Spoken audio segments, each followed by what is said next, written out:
Bismillahirrahmanirrahim. Assalamualaikum warahmatullahi wabarakatuh.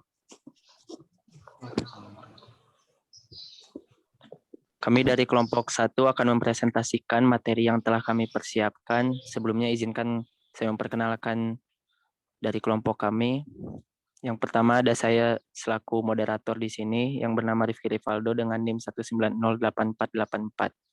Selanjutnya ada Adit. Perkenalkan diri, Adit. Nama saya Aditya Karunia, NIM 1908005. Selanjutnya Budi. Nah, perkenalkan nama saya Budi Suparlan dengan NIM 1903276. Dan yang terakhir Frandi. Perkenalkan nama saya Frandi Gilbert Napitupulu dengan NIM 1903702. Oke, untuk materi yang pertama bisa langsung disampaikan oleh Adit. Silakan. Baik, terima kasih. Langsung saja.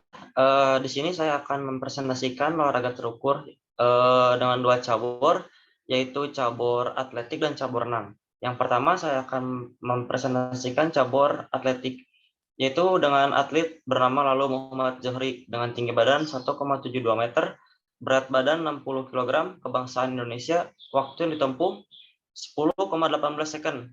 Total langkahnya itu ada 45 langkah. Nah, langkah pertama sampai langkah kelima itu menempuh waktu 1,29 detik. Langkah ke-6 sampai ke-10 memakan waktu 1,10, 11 sampai 15 memakan waktu 1,10, 16 sampai 20 memakan waktu 1,07, langkah 21 sampai 25 memakan waktu 1,12, langkah 26 sampai 30 1,13, langkah 31 sampai 35 memakan waktu 1,13, langkah 36 sampai langkah 40 memakan waktu 1,14, dan langkah terakhir 41 sampai 45 memakan waktu 1,40. Berdasarkan hasil analisis dapat dijelaskan bahwa total langkah yang dibutuhkan Lalu Muhammad Zohri untuk menempuh jarak 100 meter adalah 45 langkah. Langkah tercepat yang diraih Lalu Muhammad Zohri pada langkah 16 sampai 20 langkah dengan hasil 1,06 detik. Lanjut yang ke presentasi kedua.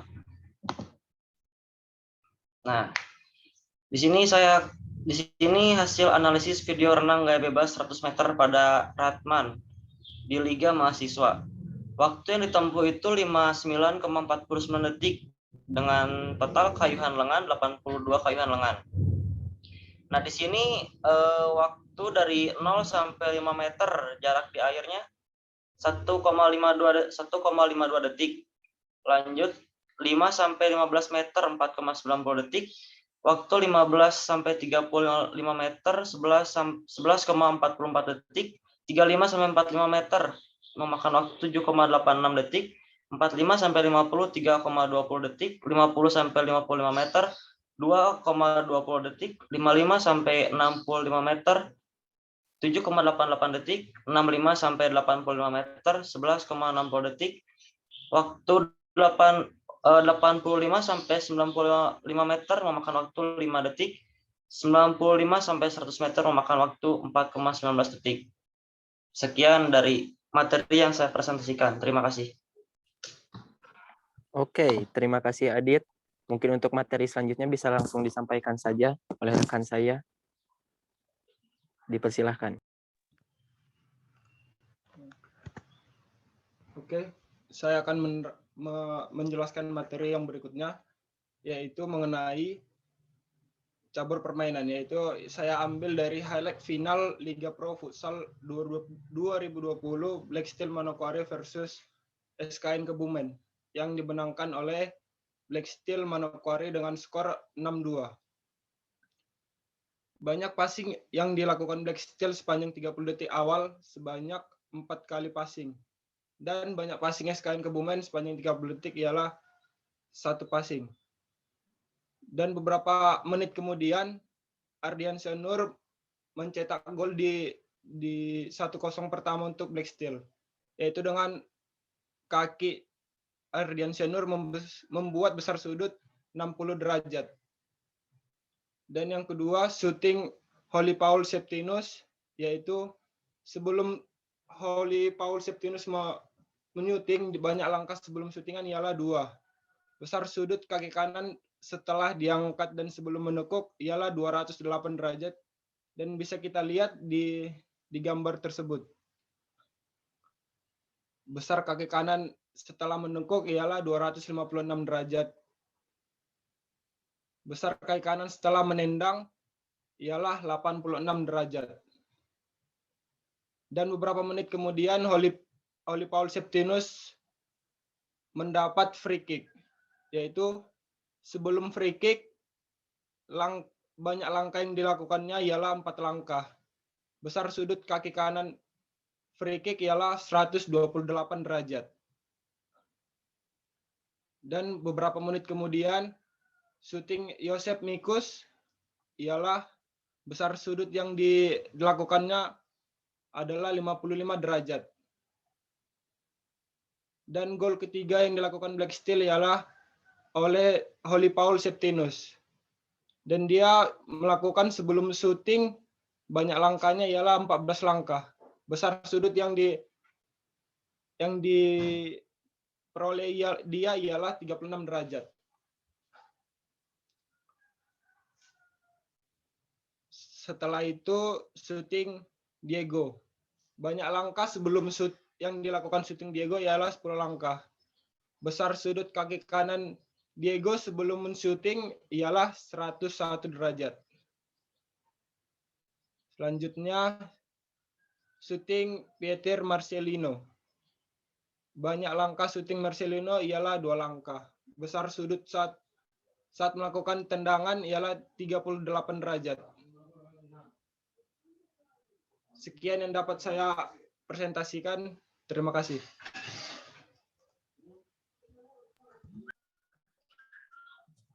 Oke, terima kasih Frandi. Untuk selanjutnya, materi akan disampaikan oleh saya sendiri kepada Budi. Mungkin bisa di-share screen materinya.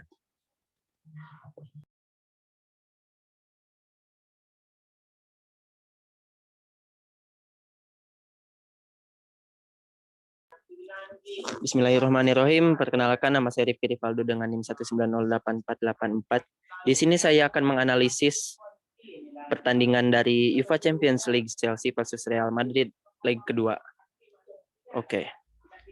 Di sini yang saya analisis pertama ada possession ball dimenangkan oleh Real Madrid jauh telak di atas Chelsea, 68 untuk Madrid sedangkan Chelsea hanya 32.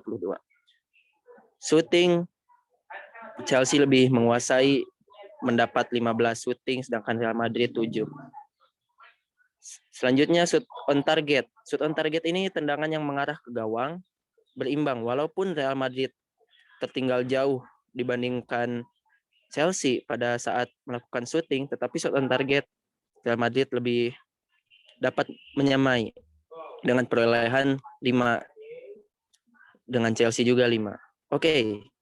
Selanjutnya touch, sentuhan yang dilakukan oleh Real Madrid ya sangat jauh di atas Chelsea karena Real Madrid lebih menguasai permainan. Real Madrid memperoleh 882 sedangkan Chelsea hanya 514. Passing, berhubung dengan penguasaan bola dan touch dikuasai oleh Real Madrid, passing yang dilakukan oleh Real Madrid mendapat 703 sedangkan Chelsea hanya 334. Setelah itu passing sukses yang dilakukan oleh Real Madrid 90 berbanding dengan Chelsea yang 81 ya, walaupun hanya berbeda 9, tetapi passing yang dilakukan oleh Real Madrid sebelumnya sangatlah jauh di atas Chelsea. Tackle sukses. Ya, walaupun di sini permainan Real Madrid lebih menguasai permainan, tetapi dalam hal penyerangan Chelsea lebih menyerang. Oleh karena itu, Real Madrid juga berusaha untuk membongkar pertahanan dari Chelsea. Tackle sukses yang dilakukan oleh Real Madrid rendah karena Chelsea lebih menyerang. 56 berbanding 66 bagi Chelsea. Selanjutnya clearance yang dilakukan oleh Chelsea adalah 17 sedangkan Real Madrid 4. Goalkeeper save. Ya, goalkeeper save Chelsea mendapat 5 sedangkan Real Madrid 3.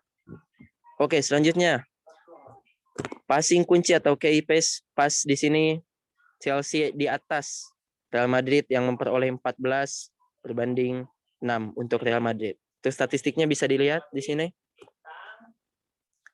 Jelas warna oranye lebih tinggi dibanding warna biru.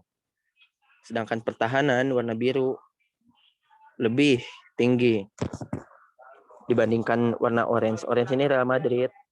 Begitu. Nah, dari sini kita bisa melihat key pass, goalkeeper save, clearance, orange lebih kecil dibandingkan warna biru karena biru menyerang lebih efektif, sedangkan orange itu Real Madrid menguasai pertandingan sehingga berjalan Real Madrid penuh menguasai pertandingan, menguasai bola. Oke, terima kasih. Selanjutnya materi selanjutnya bisa disampaikan oleh rekan saya kepada Budi Suparlan, dipersilahkan.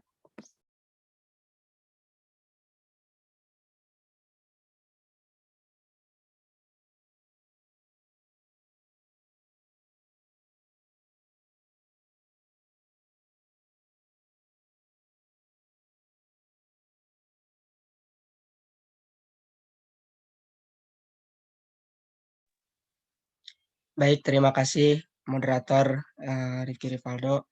Di sini saya akan mempresentasikan tugas, yaitu tugas pada cabang olahraga bela diri. Di sini saya mengambil cabang olahraga bela dirinya itu karate dan silat. Nah, yang pertama di sini nama atlet Rifki Ardiansyah Arsyid. Nah, cabangnya itu karate dengan tinggi badan 167 cm, berat badan 60 kg.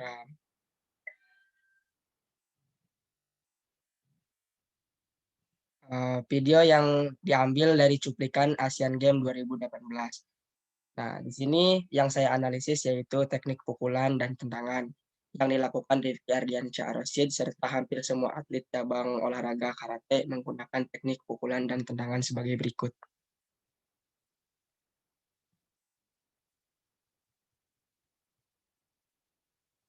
Nah, teknik pukulan yang pertama ada Judan Tusuki, yang dimana pukulan ke arah ulu hati, tengah posisi badan tegak dan telapak tangan harus mengepal. Yang kedua ada Jodan Tusuki, pukulan ke arah muka atau leher, posisi badan tegak dan telapak tangan harus mengepal. Terus yang ketiga yaitu ada Gedan Tusuki, pukulan ke arah perut atau kemaluan. Terus ada yang keempat yaitu Oi Tusuki, pukulan ke arah tengah melangkah sejajar dengan kaki kanan, kaki depan. Terus Byaku Tusuki yaitu pukulan ke arah tengah berlawanan dengan kaki depan. Terus yang keenam Kijami Tusuki, pukulan sejajar dengan kaki depan. Yang ketujuh Tate Tusuki, pukulan vertikal dengan posisi telapak tangan menyamping. Ada Kage Tusuki, pukulan mengait, pukulan ini muncul dari samping ke arah tengah lawan. Ada juga Yoko Tusuki, pukulan ke arah samping. Ushiro Tusuki, pukulan ke arah dagu lawan yang berada di belakang. Morote Tusuki, yaitu pukulan dua tangan ke arah tengah. Ya, yang itu selanjutnya tendangan. Nah, tendangannya itu ada 3, yang dimana Magegeri, posisi kaki diangkat dan lemparkan tendangan ke depan. Tendangan Maegeri bisa digunakan untuk menyerang ke arah ulu hati tengah atau muka atau atas. Terus ada juga Yokogeri. Yokogeri, tendangan ini biasanya disebut tendangan pisau kaki ya, karena perkenaannya pada pisau kaki. Terus ada juga yang ketiga Mawashi Geri, tendangan ke arah punggung dan muka. Perkenaan tendangan ini terdapat pada punggung kaki. Nah, di sini saya ambil dari data SEA Games tahun 2018 ya, Indonesia melawan Iran. Yang di sini ada pukulan ke kepalanya itu Indonesia 6, terus Iran 2, pukulan ke badannya Indonesia 3, sedangkan Iran 1. Tendangan ke badan Indonesia itu 4, sedangkan Iran 1. Tendangan ke kepala Indonesia 1, Iran 1. Bantingan Indonesia 1 dan Iran 1. Nilai nilai rata-rata yaitu Indonesia 3, terus Iran itu 1,2. Hasil yang termasuk itu ke dalam poin. Dan ini bisa dilihat diagramnya bahwa Indonesia lebih unggul dibandingkan Iran. Yang Indonesia itu warna biru, yang garis biru, sedangkan Iran itu yang warna orange. Bisa dilihat di situ bahwa pukulan kepala, pukulan badan, terus tendangan ke kepala, mungkin yang sama itu tendangan ke kepala sama-sama 1, terus sama bantingan sama-sama 1. Selanjutnya yang saya analisis yaitu dari cabur pencaksilat, yang di mana nama atletnya itu Hanifan Yudaini Kusuma. Cabur pencaksilat, tinggi badannya itu 165 cm. Nah, video ini yang saya ambil yaitu pertandingan antara Hanifan melawan pesilat dari Malaysia dengan skor 5-0 tanpa balas. Nah, ini tuh diambil dari video cuplikan dari Asian Games tahun 2018. Pada video tersebut yang dianalisis yaitu hanya teknik tendangan dan teknik pukulan pada salah satu atlet saja, yaitu Hanifan Yudini Kusuma. Dan teknik pukulan serta tendangan yang digunakan Hanifan pasti pesilat lainnya yaitu menggunakan teknik pukulan dan tendangan yang sama. Nah, di sini teknik pukulan. Teknik pukulan yang pertama, pukulan depan. Pukulan depan atau bisa juga disebut pukulan lurus adalah pukulan yang dilakukan dengan lintasan lurus ke depan. Ini tata caranya, langkah-langkahnya kuda-kuda samping kaki kiri dan depan, terus kedua tangan berada di depan dada, kepal tangan untuk memukul, lalu telapak kaki dua-duanya sejajar, mengubah kepalan menjadi telungkup ketika memukul dengan tangan kanan, ganti posisi kaki dan kanan ketika pukulan lurus. Yaitu yang kedua, ada pukulan bandul, yang dimana pukulan bandul ini menggunakan teknik menggerakkan tangan secara bandul dari bawah ke atas. Di sini ada langkah-langkahnya, kuda-kuda tengah, terus kedua tangan menyilang di depan dada, tangan untuk memukul, jari-jarinya harus mengepal, tangannya diayun ke depan dengan kepala telungkup. Terus tangan satunya tetap berada di depan dada untuk melindungi tubuh. Lakukan dengan mengubah tangan yang memukul. Terus yang ketiga yaitu ada pukulan tegak. Pukulan tegak ini memiliki teknik dengan cara kepalan tegak. Sasaran dari pukulan ini yaitu bahu atau sendi bahu. Nah, di sini hampir sama dengan yang lain. Ada kuda-kuda tengah, terus kedua tangan berada di depan dada, tangan untuk memukul, jari-jarinya harus mengepal. Tangan memukul dengan kepalan tegak. Tangan satunya tetap berada di depan dada untuk melindungi tubuh. Nah, lakukan dengan mengubah posisi kaki dan tangan yang memukul. Terus selanjutnya teknik pukulan yang keempat yaitu pukulan melingkar. Yang dimana pukulan melingkar memiliki teknik yang dilakukan dengan cara menggerakkan tangan secara melingkar. Nah, di sini hampir sama dengan yang lain, ada kuda-kuda tengah, terus kedua tangan menyilang. Nah, ini yang membedakan kedua tangan menyilang di depan dada. Tangan untuk memukul, terus jari-jarinya harus mengepal. Tangan yang digunakan untuk memukul diayun secara melingkar dari sisi kiri, depan, kanan dengan kepalan tegak. Tangan satunya tetap berada di depan dada untuk melindungi tubuh. Lalu lakukan dengan mengubah tangan yang memukul. Ini yang kedua itu teknik tendangan, yang dimana teknik yang tendangan pertama itu tendangan lurus. Yang dimaksud dengan teknik tendangan lurus ialah tendangan dengan lintasan lurus ke depan. Dan biasanya sasaran adalah bagian perut dan kemaluan lawan. Untuk gerak tendangan lurus bisa dikombinasikan dengan lompatan. Adapun cara melakukannya sebagai berikut, yaitu kaki kuda-kuda kiri, kaki kanan ditendangkan ke depan, hentakan telapak kaki sejajar dengan bahu. Yang ketiga, terus kedua tangan berada di depan dada sebagai penyeimbang. Nah, ini poin yang pertama itu kaki kuda-kuda kiri, jadi tidak harus kuda-kuda kiri, bisa juga kuda-kuda kiri kanan. Tergantung kaki atau power kaki yang lebih kuat, yang lebih mana. Terus yang kedua yaitu ada tendangan melingkar. Sama ya kaki kuda-kuda kiri. Terus yang kaki kanan ditendangkan ke samping dengan punggung kaki. Kedua tangan berada di depan dada sebagai penyeimbang. Terus yang ketiga, tendangan samping. Kaki kuda-kuda kiri, kaki kanan ditendangkan ke samping dengan menggunakan kaki, kedua tangan berada di depan dada sebagai penyeimbang. Yaitu yang terakhir ada tendangan T, kaki kuda-kuda kiri, kaki kanan ditendangkan dari samping ke depan dengan bentakan telapak kaki, kedua tangan berada di depan dada sebagai penyeimbang. Nah, di sini ada tabel yang dimana perolehan Indonesia melawan Malaysia. Nah, tekniknya itu ada pukulan ke badan.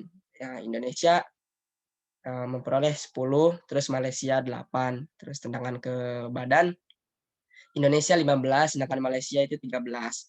Menjatuhkan lawan, Indonesia 3 kali menjatuhkan lawan, terus Malaysia hanya 1 kali. Teknik menggunting, Indonesia mendapatkan 5 kali menggunting, sedangkan Malaysia hanya 2. Di situ nilai keseluruhannya itu ada Indonesia itu mendapatkan 33, sedangkan Malaysia itu 24. Nah, nilai rata-ratanya lebih unggul Indonesia dengan perolehan 8,25, sedangkan Malaysia itu 6. Nah, di sini bisa dilihat diagramnya Indonesia dengan Malaysia. Di sini Indonesia berwarna biru, sedangkan Malaysia berwarna orange. Lebih unggul, dan bisa dilihat juga bahwa Indonesia lebih unggul dibandingkan Malaysia. Dari tabel ini bisa kita simpulkan bahwa pukulan ke badan Indonesia lebih unggul, terus tendangan ke badannya Indonesia lebih unggul, menjatuhkan lawan Indonesia lebih unggul, dan menggunting Indonesia unggul daripada Malaysia. Dan dari 2 atlet tersebut, Indonesia mendapatkan perolehan medali emas pada SEA Games tahun 2018. Mungkin hanya itu saja yang bisa saya sampaikan, kurang lebihnya mohon maaf. Wassalamualaikum warahmatullahi wabarakatuh. Waalaikumsalam warahmatullahi wabarakatuh. Oke, mungkin usai sudah presentasi yang telah kami sampaikan. Kurang lebihnya mohon maaf. Maaf bila ada kesalahan dalam pengucapan, bila ada salah dalam tata cara penyajian materi. Mohon maaf. Sampai di penghujung acara mungkin dapat saya tutup. Wabillahi taufik wal hidayah. Terima kasih juga kepada Aditya Karunia sebelumnya, Budi Suparlan, Sandi Gilbert Napitupulu. Mungkin dapat saya tutup. Wabillahi taufik wal hidayah. Wassalamualaikum warahmatullahi wabarakatuh.